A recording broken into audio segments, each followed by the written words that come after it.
Boa noite de salvação a todos. A comunidade Azusa veio neste momento trazer um culto até você, e que a palavra de Deus e as canções de Deus possam tocar ao seu coração, para que você mais uma vez passe por esse momento difícil em nome do Senhor Jesus. Amém?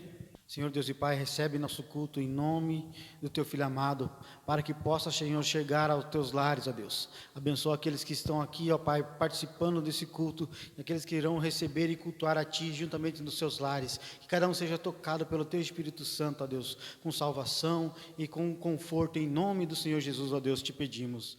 Amém.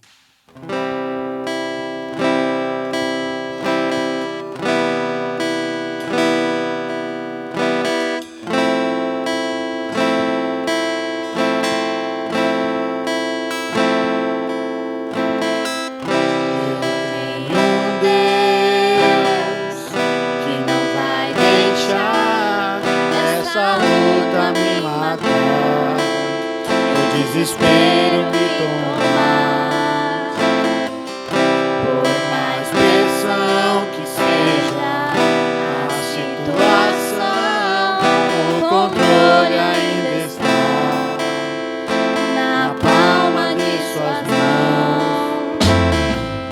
Eu tenho um Deus que não vai deixar essa luta me matar.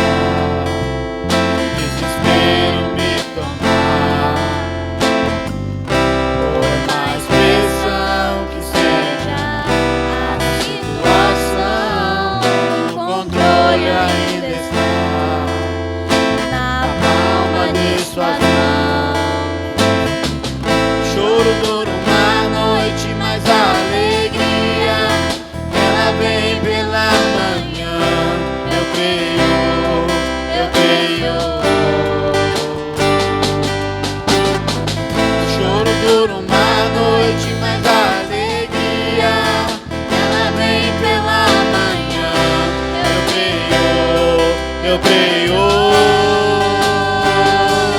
ainda que a figueira não floresça, que não haja fruto na vide e o produto da oliveira minta, e todavia me alegrarei, todavia me alegrarei, todavia me alegrarei.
Todavia me alegrarei, todavia me alegrarei, todavia me alegrarei.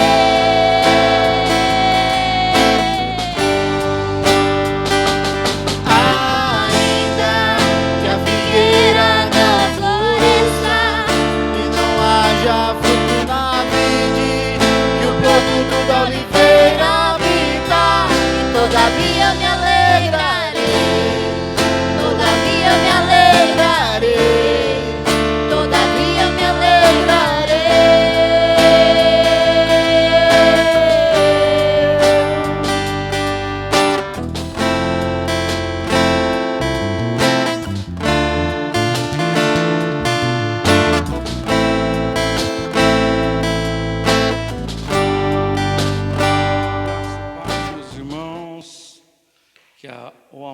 nosso Senhor Jesus Cristo seja com todos os irmãos que estão nos acompanhando através do YouTube, através do Instagram, através do Twitter. E eu quero desejar a você uma ótima noite, que esta palavra venha ser uma palavra de edificação para você, para a sua família e principalmente aos casais. Hoje é o segundo domingo do mês de março e todo segundo domingo nós nos reunimos e trazemos uma palavra específica a todos os casais e olharmos aquilo que nós temos feito, aquilo que nós temos realizado, atos, ações que acabam por não glorificar o nome de Deus. E hoje nós vamos falar um pouquinho sobre algo muito tênue no relacionamento conjugal, que mexe com a estrutura de cada um de nós. E eu quero convidar você, esposo, você, esposa, a estar comigo no decorrer desta palavra. E se possível, eu quero convidar você a compartilhar esse vídeo, a enviar aos seus amigos, a algum casal que você conhece, que precisa ouvir uma palavra de Deus para as suas vidas, em o nome de Jesus Cristo. Eu quero ler com você a palavra de Deus, que está em Romanos capítulo 12, versículo 10, que nos diz assim: sede amigavelmente afeiçoados uns aos outros com amor fraternal, preferindo-vos em honra uns aos outros. Encurve a sua cabeça e tire uma breve oração comigo neste momento. Deus, te louvamos por poder estarmos reunidos através das mídias sociais, das redes de internet, ó Deus, para compartilharmos da Tua palavra direcionada aos casais. Pai, pedimos a Ti que a Sua palavra venha falar com cada um que está, ó Deus, nos acompanhando nesta noite, e através da Sua palavra, Senhor, que cada homem, mulher que ouvir esta palavra venha a ser edificado, venha a ser confrontado e venha a ser desafiado, ó Deus, a viver o amor real, o amor em Cristo Jesus, o amor fraternal, o amor conjugal. Em o nome de Jesus, amém. Queridos, nós vivemos um momento a qual a maioria dos casais se encontram-se dentro dos seus lares, ali enclausurados, devido ao Covid, seguir alguns protocolos, cancelar algumas viagens, cancelar alguns compromissos. Então, casais que viviam uma realidade, participar mais ativamente da vida conjugal familiar. E com isso, muitos casais estão precisando se reinventar, estão precisando se descobrir novamente como casal, homem e mulher, maridos, esposas, que fizeram um voto de amarem e se entregarem um ao outro até que a morte os separe. E um dos tópicos que nós vamos falar hoje, ele é um pouquinho contundente. Ele acaba mexendo com o nosso ego, mexendo com a estrutura, mexendo um pouco com o anseio, mexendo um pouco com a personalidade que cada um de nós temos. E o que seria? É o egoísmo. O egoísmo, ele tem destruído muitos casais, muitas famílias, muitos lares, e muitas das vezes o esposo e a esposa não sabem trabalhar nessa esfera da sua vida, não sabem abrir mão dos seus próprios desejos, dos seus próprios anseios, e com isso o egoísmo ele tem imperado muito nos lares, uma vez que nós vivemos uma sociedade totalmente egoísta, uma sociedade totalmente machista, então hoje essa palavra ela vai mexer um pouco com as estruturas de todos nós, homens e mulheres. Eu fui pesquisar e gostaria de compartilhar com vocês o que o dicionário de filosofia tem a nos dizer. É um termo criado no século XVIII para indicar a atitude de quem dá importância predominante a si mesmo e aos seus próprios juízos, sentimentos ou necessidades, e pouco ou nada se preocupa com os outros. Muitas vezes o egoísmo foi considerado uma atitude natural do homem. Então o egoísmo ele está enraizado na humanidade de uma forma tal que ele se transforma em algo natural, ou seja, parte inteirina da estrutura do ser criado, homem e mulher. Egoísmo e o amor, eles sempre estão em permanente oposição. Enquanto o amor pede para que nós neguemos a nós mesmos pelo bem da outra pessoa, o egoísmo ele é totalmente o reverso.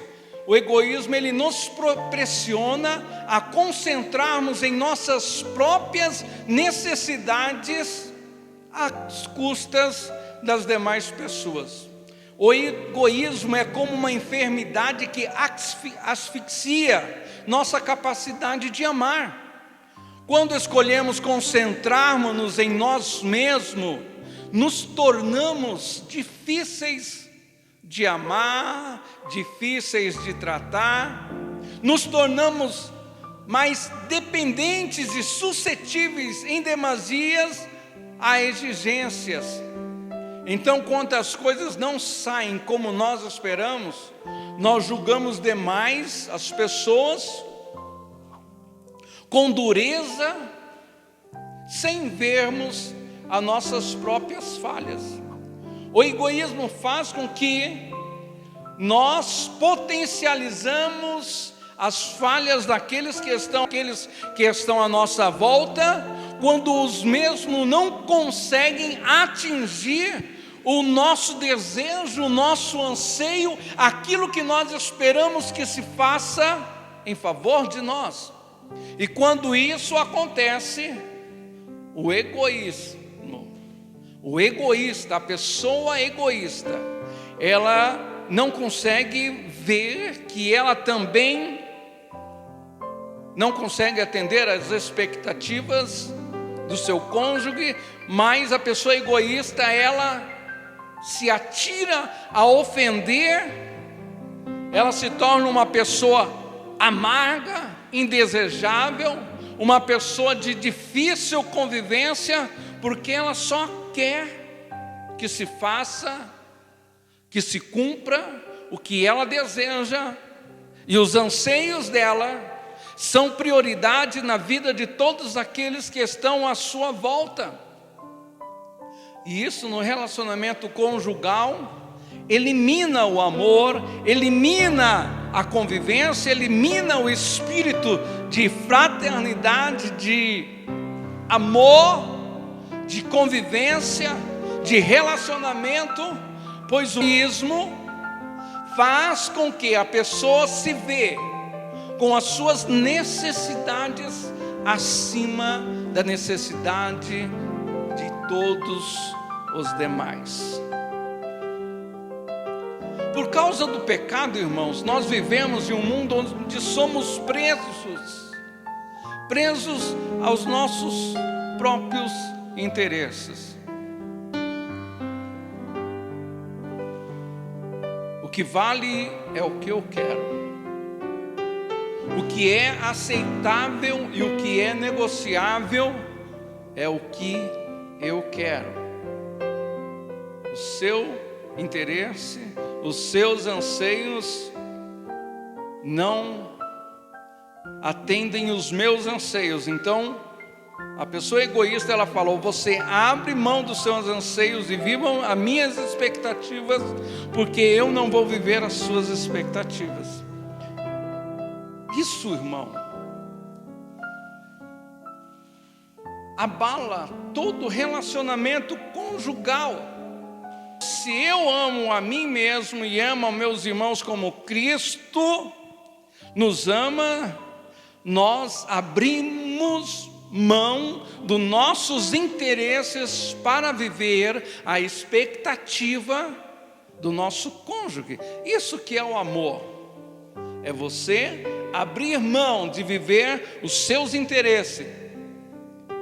Está em primeiro lugar e você abrir mão para viver a expectativa do seu cônjuge. E eu faço uma pergunta: você consegue perceber em qual estágio está o relacionamento conjugal seu?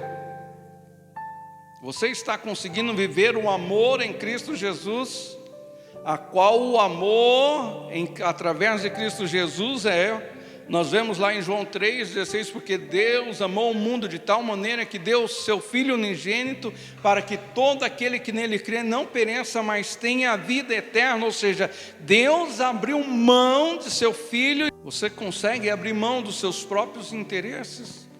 Você consegue abrir mão dos seus próprios ideais, das suas verdades, das suas expectativas para viver a expectativa da sua cônjuge, do seu cônjuge? A nossa cultura ensina-nos, irmãos, a concentrarmos na aparência de sentimentos e desejos pessoais como se fossem prioridade fundamental. E nós vemos com descaso essa qualidade nos outros, mas justificamos quando se trata de nós. Nós olhamos e falamos: eu mereço, eu espero, eu quero. São porções como estas que nós alimentamos o egoísmo enraizado nas nossas vidas, que somente através do amor de Cristo e de uma vida de renúncia que nós conseguimos nos libertar do egoísmo. Todos trazemos o egoísmo arraigado desde o nosso nascimento. Ele pode ser visto, irmãos, através do comportamento de crianças e com frequência nas desavenças entre adultos. O início de todo ato pecaminoso pode encontrar-se em uma motivação egoísta, e seus perigos tornam-se dolorosamente evidentes dentro de uma relação conjugal. O amor, lá em 1 Coríntios, capítulo de número 13, versículo 4 a 5, nos diz assim: o amor é sofredor, o amor é benigno, o amor não é invejoso, o amor não trata com leviandade, não se ensoberbece, não se porta com indecência e não busca os seus interesses, não se irrita e não suspeita mal. Então o amor, ele é o oposto do egoísmo. O amor, ele não tem como andar lado a lado com o egoísmo, porque o amor, ele abre mão dos seus interesses, e o egoísmo faz com que nós fechemos-nos somente dentro dos nossos interesses.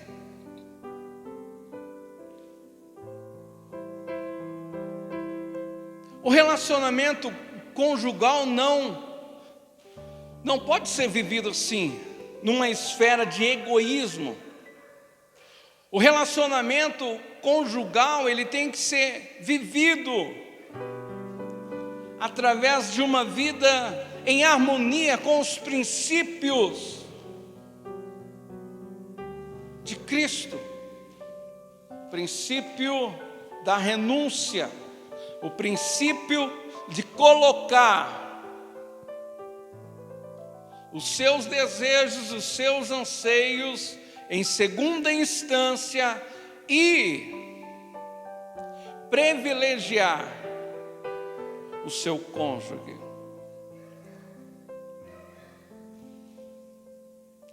E o relacionamento conjugal, ele mexe muito com as pessoas, com o casal, e se evidencia muito o egoísmo. Quando uma das partes coloca os seus interesses e desejos e prioridade à frente do outro, isso é um sinal de egoísmo. Quando uma pessoa reclama constantemente sobre o tempo e as energias gastos em suprir as necessidades do seu cônjuge, isso é sinal de egoísmo. O mau humor e a queixa são egoísmo disfarçado. A indiferença e a irresponsabilidade são outras máscaras que o egoísmo usa. Vangloriar-se e fazer alarde, aborrecer com facilidade, falar demais, não escuta nunca. A lista é extensa, irmãos. Nós poderíamos listar muitas das máscaras que o egoísmo usa. Mesmo os atos mais generosos, eles podem ser egoístas, se a motivação é a vanglória ou receber algo em troca, uma recompensa.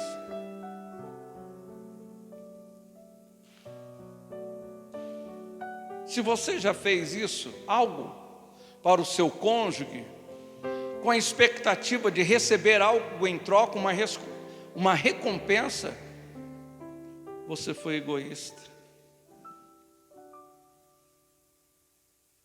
Você não agiu por amor, você agiu por segundos interesses.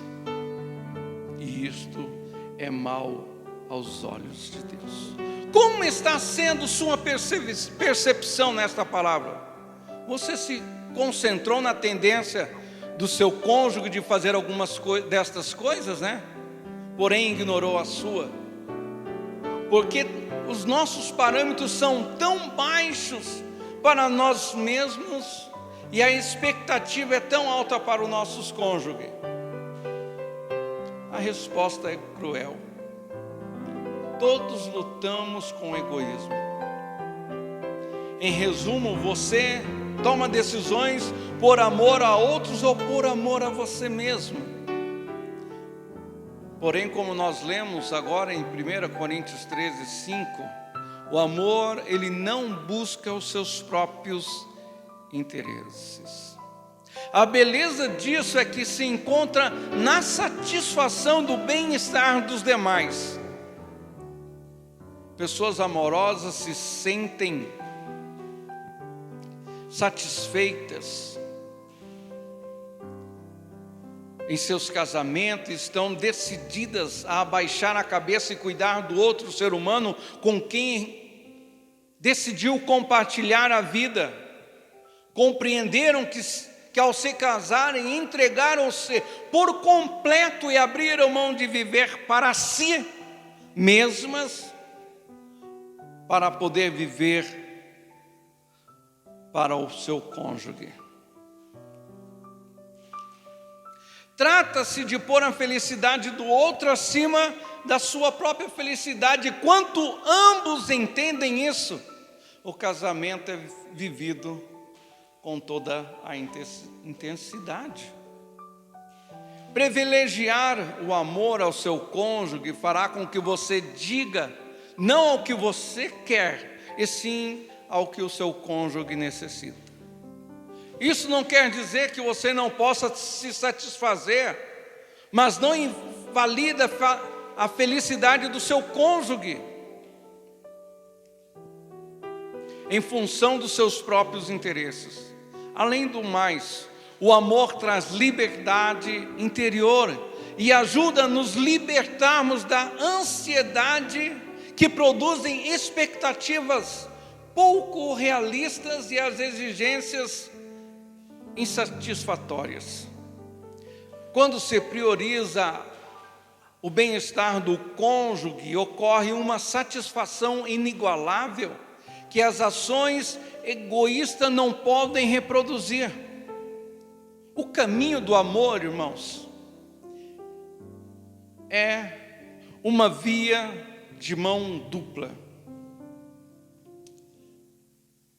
Ambos têm que ter livre acesso. Ela não somente vai, ela vem. Então a via do amor, ela é uma via de mão dupla. Ela vai e ela volta. A via do egoísmo é somente uma via, só vai.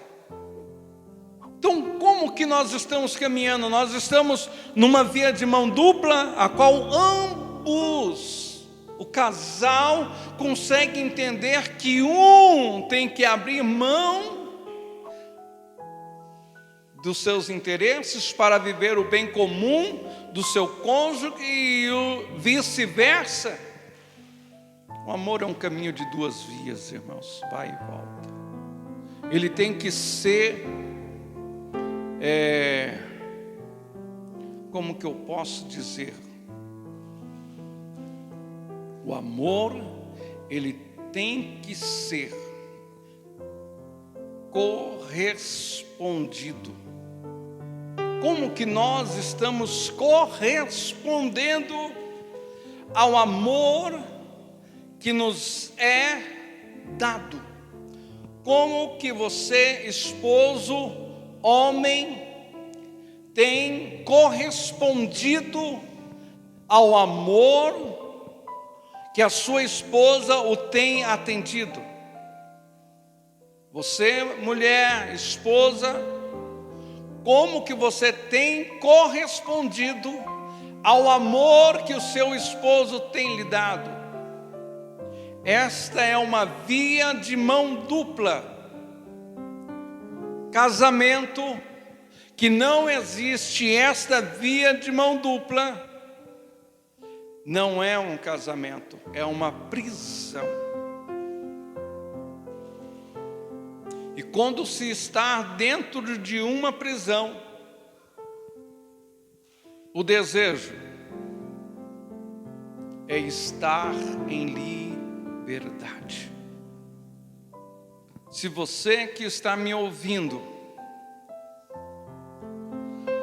tem compreendido e percebido que você tem sido egoísta, que você tem somente priorizado os seus interesses, os seus anseios e oprimido o seu cônjuge a abrir mão de projetos, de sonhos para viver somente os seus sonhos, você está sendo egoísta. Você precisa ter um encontro ainda com Cristo. Você precisa passar por uma transformação e arrependimento e aprender a viver a vida cristã, a viver a verdade em Cristo Jesus. O amor não é egoísta. O amor é sofredor, o amor é benigno, o amor não é invejoso, o amor não trata com leviandade, o amor não ensoberbece, não se porta com indecência, não busca os seus próprios interesses, não se irrita, não suspeita mal, e ninguém busca proveito próprio, antes cada um o dê a outrem como superior a si. Então, meu querido, o amor, ele não busca os seus próprios interesses, o egoísmo sim. É momento de parar, né? Momento de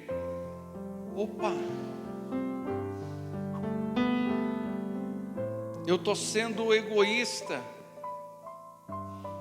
eu não estou sabendo amar como eu deveria, eu me equivoquei, eu estou andando equivocadamente, priorizando no meu relacionamento conjugal somente os meus desejos, somente os meus anseios, somente a minha vontade própria. Isso se chama egoísmo. 1 Coríntios capítulo 13, versículo 4 e o 5. Eu acabei de ler e quero ler mais uma vez contigo e quero que você medite. O amor é sofredor, o amor é benigno, o amor não é invejoso, o amor não trata com leviandade, não se ensoberbece, não suspeita mal, não se porta com indecência, não busca os seus próprios interesses e não suspeita mal. Como que você tem se enquadrado nessa palavra a qual nós acabamos de ler? Você consegue ver o seu cônjuge alegre ou o seu cônjuge deprimido? Como que você tem vivido? Como que você tem compartilhado da tua experiência de vida com o seu cônjuge? Que Deus te abençoe, que Deus te dê graça e sabedoria, e que essa palavra venha fazer com que você pare, se arrependa, mude dos seus atos, dos seus comportamentos, das suas atitudes e volte-se ao Senhor, seu Deus. Que Deus te abençoe e que você tenha uma semana abençoada. Ore comigo neste momento.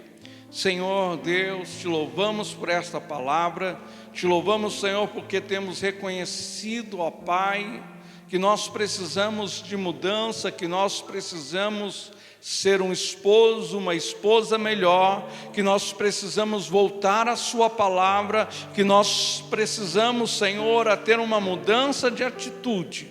Senhor, pedimos a Ti, ó Pai, que todo o egoísmo que ainda está em nós, arraigado pela natureza, ó Deus, pecaminosa que nós temos, a tendência de se pender ao mal, ao pecado, ela venha a ser repreendida e que nós venhamos, ó Deus, a buscar, a andar segundo a sua palavra, segundo a sua verdade, segundo o amor que está em Deus através de Cristo Jesus, nosso Senhor.